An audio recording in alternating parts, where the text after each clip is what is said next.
Hey everybody, how you doing? This is Oliver Joyce and the first video for 2025, nearly a month in. And there's a reason for that. I am in the thick of school holidays. Here in Australia, our summer holidays go for a long time.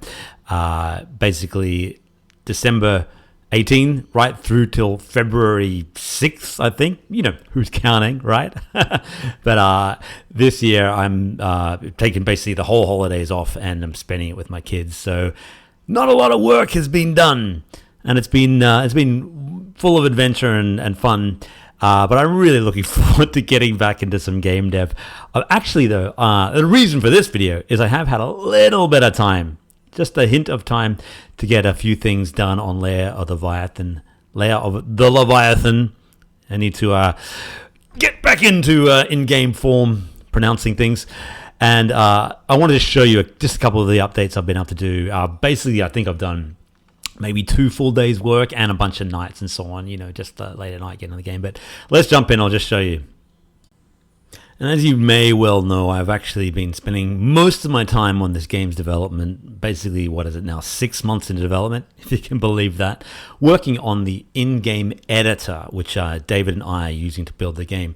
And the more I build of that, the more I think, you know what, I'd love to release this to the public. And so I'm building that with that in mind. So one of the things that was preventing that was the ability to edit the terrain in your maps. And now you can.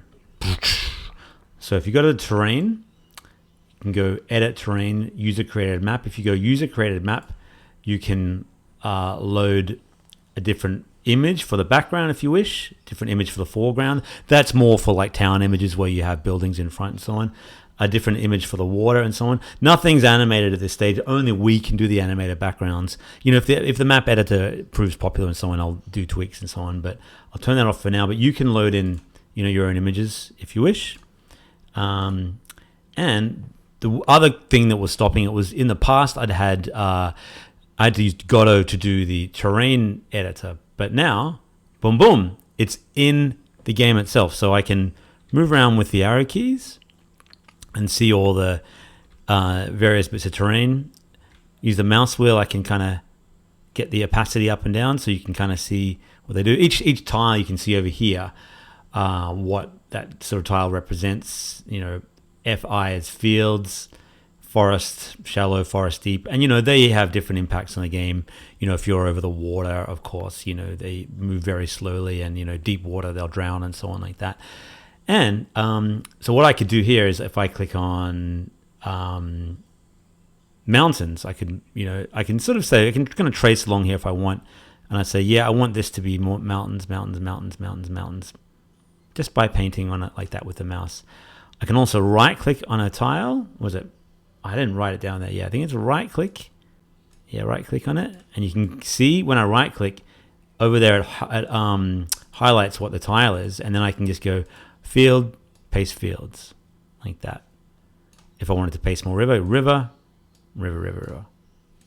There's no way to undo at this stage. This is a really simple terrain editor, but, you know, depending on the popularity of the map editor and so on, I'll add things, you know, because you've actually got to build like a full-on like paint fill thing. You need all the algorithms for that, and I haven't kind of worked that out yet, but that's kind of cool, and that is all built into the game now. So when you save that, it'll save all your updates. So if we're doing a map and we decide, oh, hey, you know, this should be a bit more, instead of just having valleys there, we just want to have that completely impassable, you know, that's the E for the edge of the map and so on. We can do that now, which is pretty cool. So I'll save that. You can do that for your region maps. You can also do that for your location maps, which are a lot simpler. These ones, if I show you the terrain there, that's basically just the impassable or city tile. It just means you're in an urban area, that kind of thing. You know, don't ask me the difference between village and city on these tiles yet. I haven't worked it out yet. You know, I added all these tiles at the beginning, and, you know, but these will all come into play later. So yeah, that's new, and I'm really proud of that. That actually, I did that over just around Christmas, late at night. Interiors we don't have yet. They will be like the shops and things like that. You've also seen all the encounter editor and everything. That is fully working now, with everything from, you know, you can link portraits, you can load portraits, change portrait. They're all the same portrait. Okay. Add sound effects, all the rest. The characters now have... I'm actually working on this, so this might bug out, but when I have the NPC editor for the game, I'll be able to give them special properties. At the moment, it's only character level, that kind of thing. Can they join the party? Are they an NPC? Yes, they are. Yes, they are. Inventory we're working on. This is the old system from the editor. This is going to be the new one, and you'll be able to basically say, sort by type and all that kind of stuff. And you'll be able to add equipment to your NPCs, and the same system will work in game as well. So that'll be cool. Or giving characters starting equipment and loot that they drop when they get killed and so on. All this stuff you've already seen. And appearance, character sheet, go. But the same in-game, when you create the characters, it's the same for when we create NPCs. It's the same system, and that's really cool. And that will just save those characters, and we can load them up, create new ones, delete, whatever. Quests not done yet. Items, you've seen these probably already. Edit, sort by items, armor, weapons. I've been mucking around with this. This is, only some stupid item stuff, basically. Blurst cloth shirt. Originally, I was planning on giving each one its own unique icon, but I don't think it's necessary given the amount of items we have in the game. So basically, a cloth shirt will look like a cloth shirt. It doesn't have to have unique items, pictures and so on, but you can designate it to a different kind of armor type, rarity, what sound effects do you when you use it. Does this heal you? You could add that effect. It does like 2d4 healing. This one actually lowers constitution by -3, which is kind of funny. We could remove those, but anyway, I'll save that. That's kind of cool. And was there something else that I was working on? Powers. You've seen all the powers. There's the fireball. It goes boom. If I wanted to make that, you could do damage, fire damage, 1d8 fire damage, or 1d20, 1d100 if you really wanted to. If I hide myself, you can see up to d100. So yeah, that's all pretty cool. I'm actually really proud of that. And all of this, of course, is to tie in together to basically build, the rest of the game. I need the inventory to be working to be able to add items to characters to give them stats and skills and so on. I need skills to be working, powers to be working to be able to have them walk and cast fireballs and so on and battle. And I need all that to be working before I can even create the battle editor. And then when I make the battle editor, I need a hex grid. I need to be able to have monsters. It's all this, like, you have to build all the jigsaw pieces before you make the jigsaw puzzle. And doing it this way with this quite complicated editor, it's something that was recommended to me by my good friend Anders Lorison, who built Scald, which is probably the most popular indie role-playing game of the last couple of years, and that's done phenomenally well. And I in my chats with him, he's stressed every time that you really should build an in-game editor, even if it's just for yourself. He's actually released his in-game editor to the public. So if you're into Scald, go check out High North Studios Discord and so on, and maybe get access to it and do your own mods for Scald, which would be really cool. Scald, whatever you want to call it. Yeah. Quick shout out to my Patreons for 2025. BGP, Cavity Number 1, Dane Simoneau, Brandon K, Nua Gurdajan, X Up Omega, Seth Drabiko, Jeff Rovhex 3D, Hopeless, Lois, Fugel, Valenwed, Erin, Madam Chalupsky, and Sir Onyx. I salute you all. Not in an Elon Musk kind of salute, but topical? No. Yeah, you guys are great. I just want to thank you guys for being with me through 2024. And as 2025 ramps up, we'll be working on ways to get you guys involved in Layer of the Leviathan some more. And if you want to be a patron, there'll be a link below. Thank you.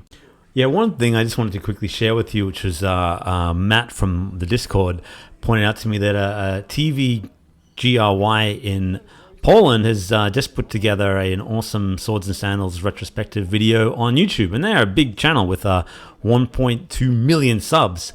Swords and Sandals has been, really popular in Poland over the years, and I'm super honored for that. And just warms my heart.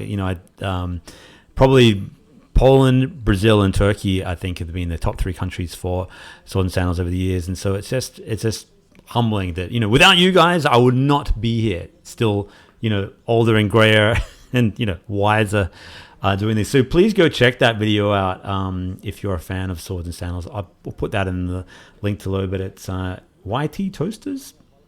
Oh, no, that's something else. Oh, yeah, that was another video. Yeah, but it's a cool long video just showing off the history of Sword and Sandals for those who, are not familiar with it, which is, really awesome.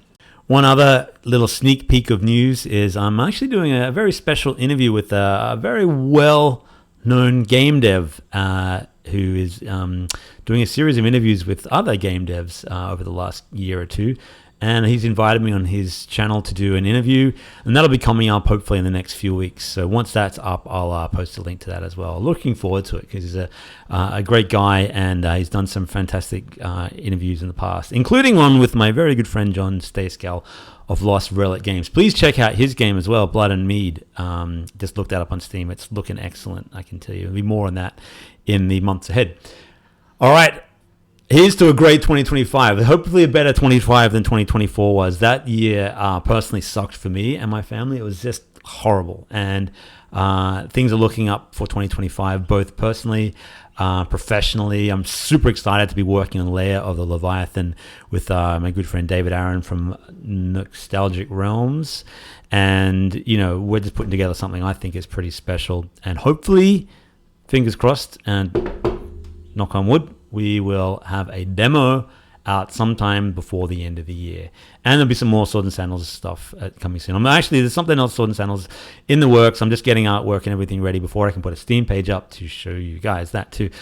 So lots going on. I hope your life is doing well. And if not, I hope things improve for you. Let's just have some good times and forget about the bad times, at least for a while. Until next time, my friends. Bye for now.